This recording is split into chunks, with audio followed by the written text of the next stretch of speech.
I'm Diego Escal over at MonsterVine, and I'm here with John Gibson with Tripwire. And we're here to talk about Maneater. Now, could you give us just the basic pitch of the game? Absolutely. So Maneater is an open world action RPG where you play as a shark, or as we call it, a Sharkpg.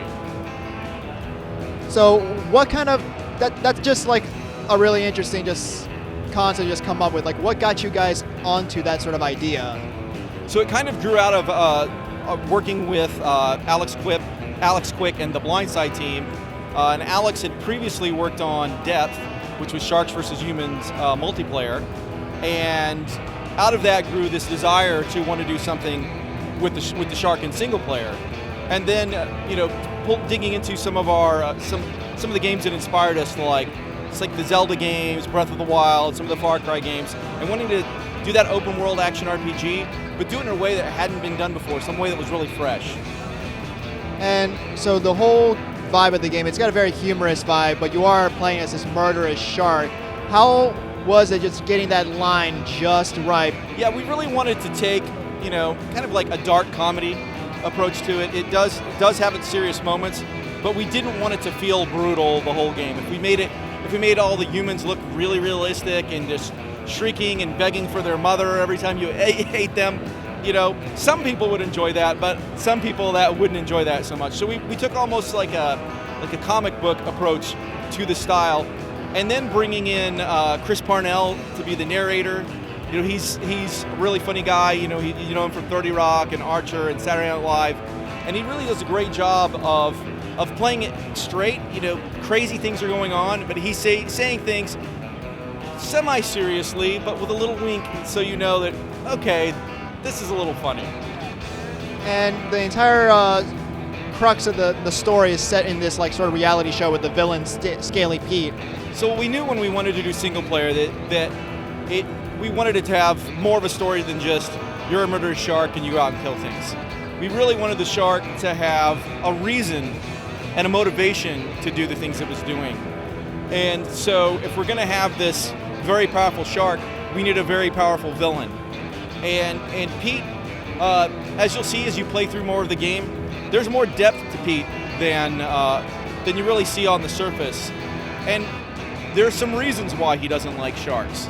But we really wanted to tell kind of an interesting story along with it. And the reality show angle, really, as we came up with that, originally we're like, how are we going to tell the shark story? Sharks don't talk.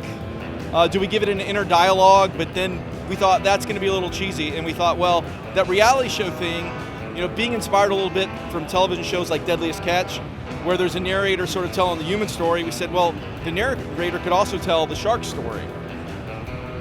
And who's the voice actor for Scaly Pete? Because the guy voicing him is great. He's really just sinister, just hamming it up very well.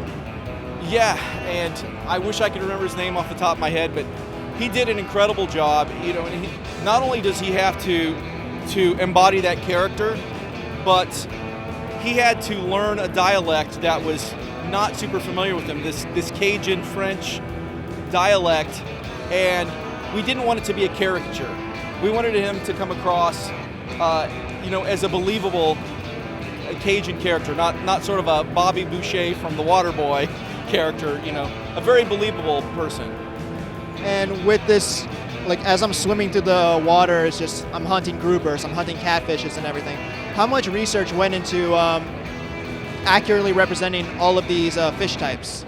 So there was our character team and our design team did a lot of research looking at the shark itself and what shark capabilities are, and then what animals and fish live in the Gulf Coast region, and then also how do they move and how do they attack and what do they really do, and then taking and building on top of that and taking it kind of to 11 to make it fun and interesting for gameplay. And I didn't get that far into the demo, but you mentioned to me you get bone armor, or you get an electric sort of power. Electric. The Shark RPG is already a step in the outrageous department. You're taking it even further. What made you want to get even push it even more into that direction? So, as you mentioned, part of the Shark RPG elements are that the shark grows and evolves and gets bigger.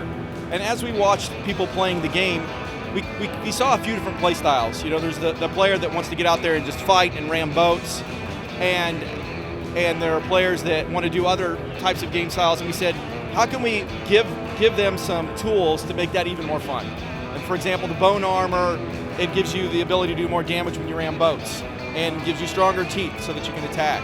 The bioelectric, that's a little more the player that you know, they're the GTA player that wants to go out and get a bunch of police chasing them and then fight the police and see how good they can do. You know, in this game, it's swim around, get a bunch of alligators and combatant fish angry at you and then fight them all at once. And the bioelectric shocks can stun multiple enemies and allow you to kind of handle those crowd control. And then the shadow evolutions were more for the stealthy player, the player that wants to kind of sneak around, grab a human off the water, hope nobody sees them, and they have the ability to kind of like a vampire, to suck a little more life out of the things they eat, and also the ability to slow time for a short period of time so that they can be a little more tactical with what they take out. Cool. And with the way the game controls, like, it's super smooth, just sliding through the water, jumping up into the air, diving back down. What was the trickiest part about nailing just the movement of all the sharks, like this mobility? You know, initially when we started, the shark movement and the shark on wildlife combat were two of the most challenging things to handle with the team, because you have the idea, let's make a shark single-player open-world RPG, and you think that's going to be fun, but when you dig down to the elements, there's a lot of things no one ever had to do before. And at first, the shark kind of drove like a submarine, and it just felt very mechanical. So we spent a lot of time just researching how sharks moved and iterating until it felt very organic. And then with the combat, the challenge was, you know, two things can bite each other, but if they just go up to each other and just start chomping, it's not fun, it's not enjoyable. So we really looked for inspiration going way back to some games when we were kids, like Punch-Out, you know, where you have these tells that the boxers do, and they're vulnerable at certain moments, and that's the moment to attack, or if they're about to attack you, that's the moment to dodge. And then we modeled that in the wildlife combat, which sort of plays out like a space shooter if it was melee. You know, there's a lot of moving and diving and going up and down, but then giving the players a different battle cadence for each type of enemy. So it almost has a little bit of Dark Souls sprinkled on the combat as well.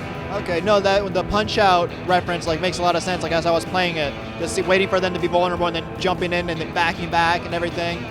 I mean, this being a shark game, how much shark movie reference, like, watching went into? Why, like, did you guys sprinkle some, like, your favorite little bits from movies over the years over this? I mean, there's, you know, we're all shark movie fans, of course. We've watched Jaws, and we've watched The Meg, and we've watched, you know, 47 Meters Down, and all the shark movies. And, you know, there's a nod here and there to some of those, but we're all fans of those kind of movies, so. And what's the release date and platforms for this one? Maneater's coming out May 22nd. It's coming out on the Epic Games Store for PC. It's coming out on Xbox and PlayStation for the consoles, and then later this year it's for the Switch. All right, cool. Thanks a lot. The game was a ton of fun. All right, thank you very much. My pleasure. Yeah.